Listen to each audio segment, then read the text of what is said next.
menunggumu.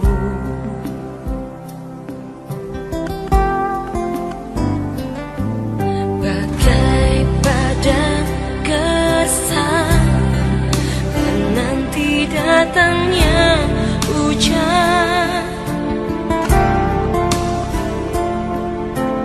Begitupun jiwaku, Tuhan. Hanya Engkau, pribadi yang mengenal hatiku, yang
Salam Bapak Ibu dan Saudara yang dikasihi oleh Tuhan.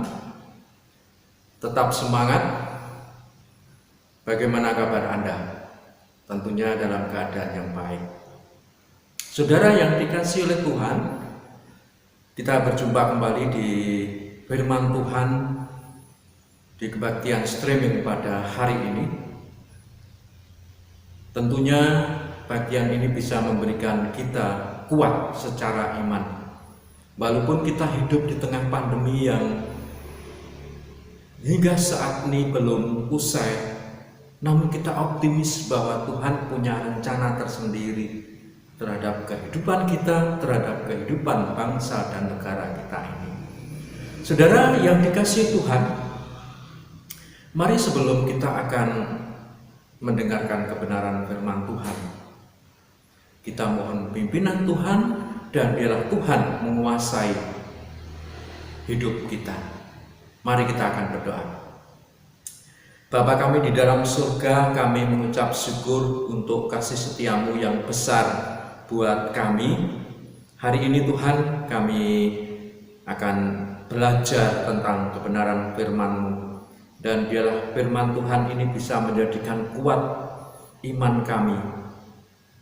Walaupun kami hidup di tengah pandemi ini, namun tidak mengurangi semangat kami untuk beribadah walaupun hanya melalui media. Kami serahkan Tuhan anak-anak-Mu yang hari ini mendengarkan, melihat melalui media. Engkau memberkati mereka, dan biarlah firman Tuhan ini bisa menjadi pelita dalam kehidupan mereka semua. Terima kasih Bapa. Di dalam nama Tuhan Yesus kami berdoa. Amin. Bapak Ibu dan Saudara yang dikasihi Tuhan, kebenaran firman Tuhan diambil dari 1 Korintus pasal 5 ayat 7a. Demikian bunyi firman Tuhan, buanglah ragi yang lama itu, supaya kamu menjadi adonan yang baru, sebab kamu memang tidak beragi. Nah, Bapak Ibu dan Saudara, renungan berjudul Ragi Kehidupan Lama Harus Dibuang.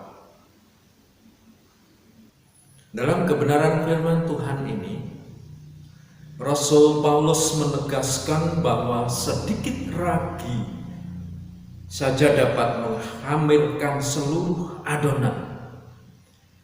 Ragi merupakan zat yang dapat menyebabkan fermentasi. Ragi adalah gambaran tentang segala bentuk kecemaran, gambaran tentang kenajisan, kejahatan, dan dosa. Banyak orang Kristen menganggap remeh dosa. Saudara yang terkasih dalam nama Tuhan, dalam kehidupan setiap manusia, memang seringkali kita berbuat dosa, seringkali kita melakukan kesalahan.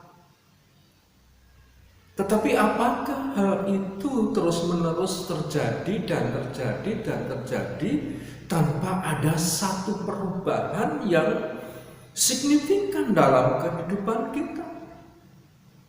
Kita adalah orang yang sudah diselamatkan oleh karena darah Kristus. Yesus mati di salib untuk menebus dosa kita, menebus dosa seluruh umat manusia di dunia ini. Kita harus bersyukur oleh karena kita hidup bebas, terbebas dari belenggu dosa. Nah, saudara, saya ingin membacakan sekali lagi di dalam surat 1 Korintus pasal 5 ayat 7a. Demikian bunyinya, buanglah ragi yang lama itu, supaya kamu menjadi adonan yang baru, sebab kamu memang tidak beragi. Di hadapan Tuhan tidak ada dosa kecil atau dosa besar. Semua perbuatan yang melanggar firman Tuhan adalah dosa, dan setiap dosa pasti ada akibatnya. Apa akibat dari dosa? Pada dasarnya manusia sudah berdosa, tetapi oleh karena darah Kristus sehingga manusia terbebas dari dosa itu, dan akibatnya manusia harus dihukum mati,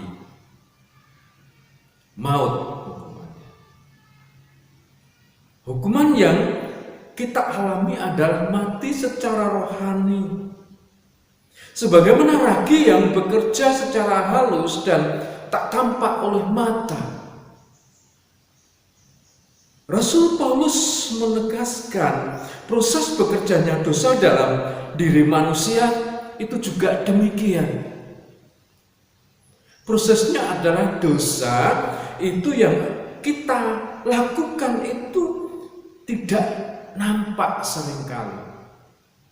Prosesnya adalah proses yang sangat perlahan tapi pasti meresap dan akhirnya mencepari segala dan seluruh aspek kehidupan kita.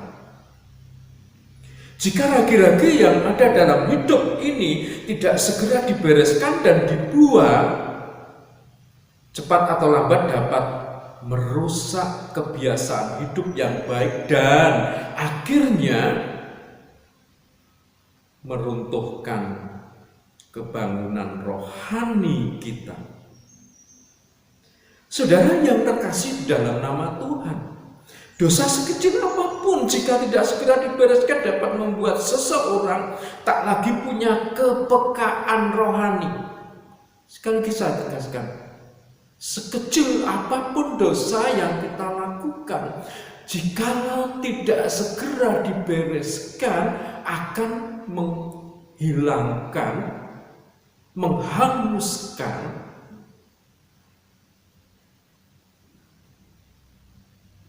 aspek kerohanian kita, kepekaan kerohanian kita.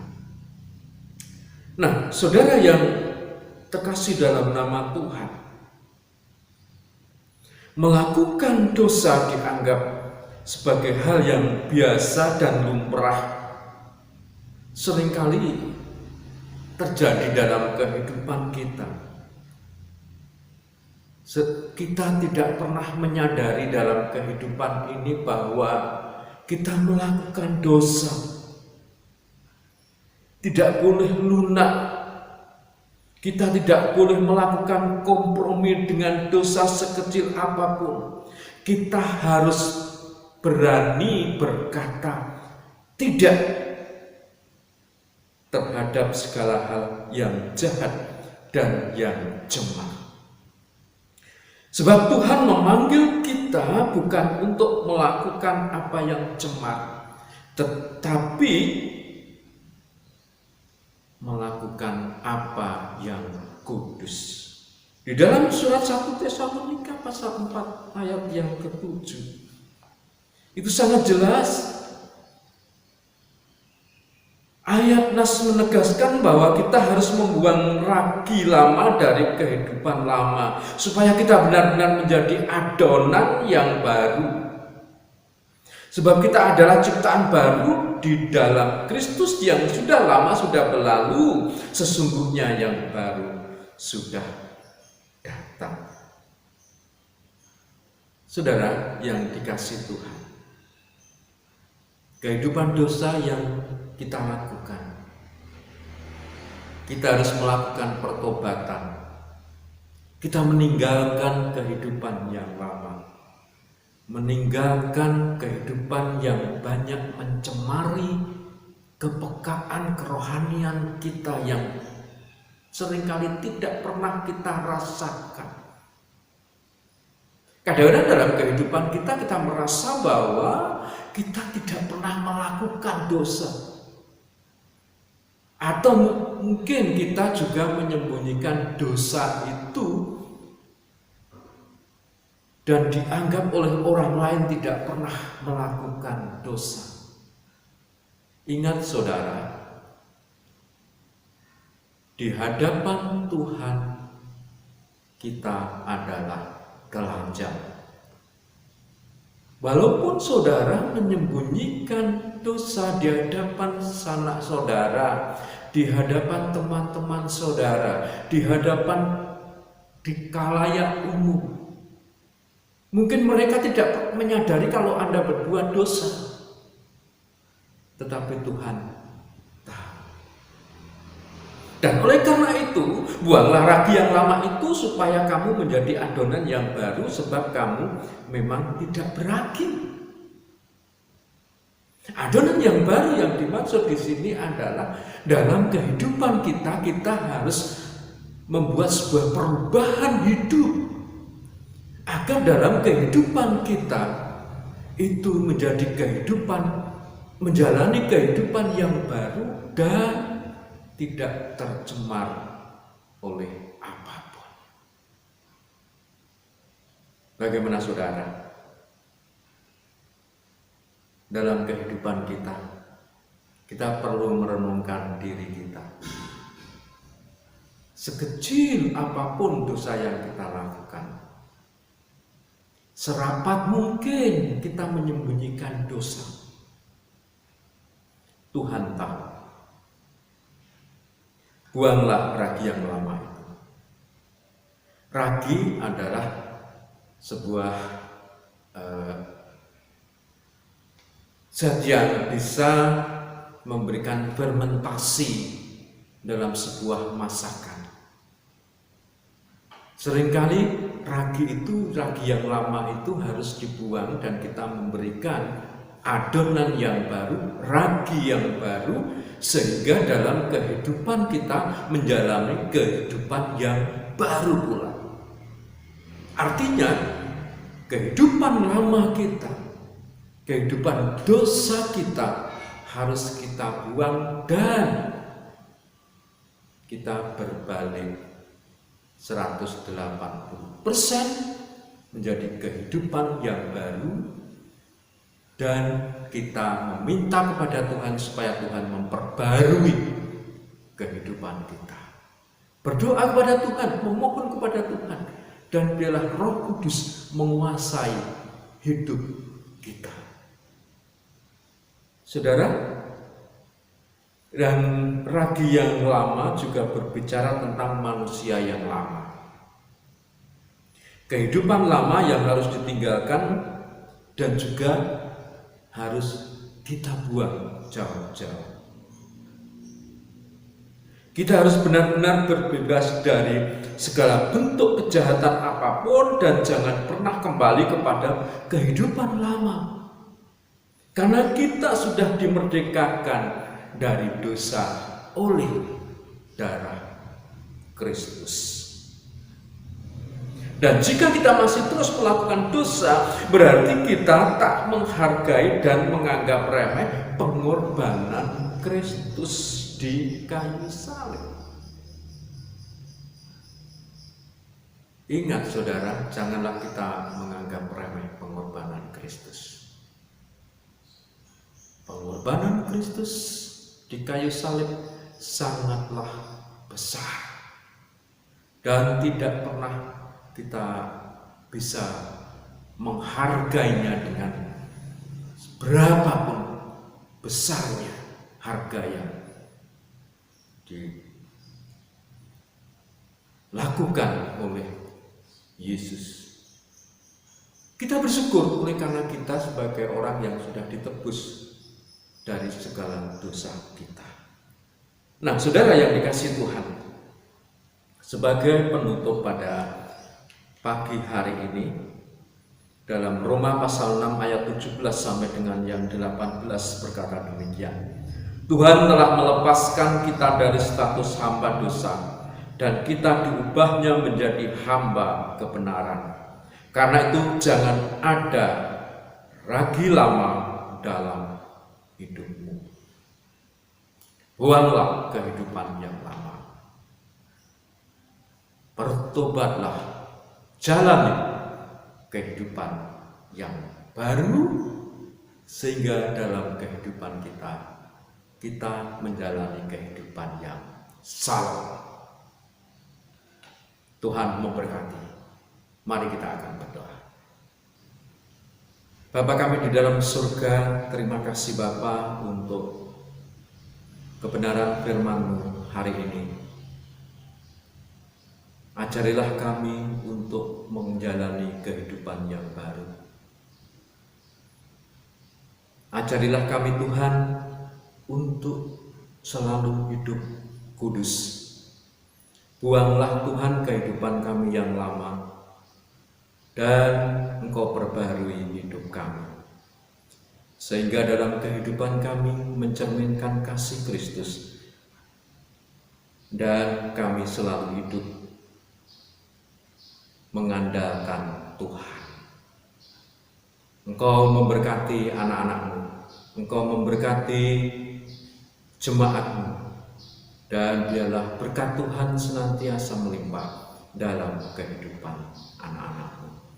Terima kasih Bapa, terima kasih Yesus. Inilah Tuhan, seru dan doa kami hanya kami panjatkan di dalam nama Tuhan Yesus Kristus. Amin. Saudara, tetap semangat, selalu sehat, patuhi aturan pemerintah yang saat ini memperlakukan PPKM darurat. Jangan lupa disiplin protokol kesehatan. Sering mencuci tangan pakai air bersih dan sabun. Jika tidak ada air bersih, pakailah hand sanitizer. Juga saudara selalu memakai masker yang dianjurkan. Nanti datangnya hujan. Dan saat ini kita harus